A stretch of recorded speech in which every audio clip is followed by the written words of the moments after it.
DQ for us. Okay. Guys, we have a joke. Si Tin pala ang may joke na nagkaloog palang gano'n.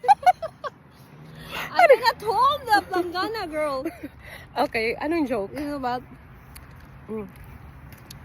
Amo na ka. There's paan ba? Like person gali. Oh. Like, islat mo siya ilong.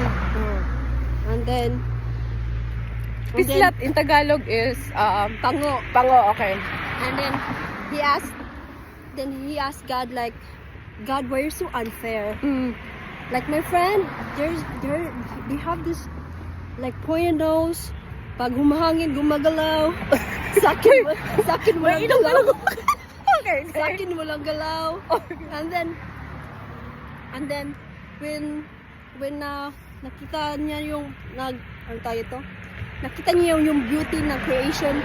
O nga pala no, what if like baliktad yung ilong natin, di ba? Ambon pa lang lunod na. So that's a joke.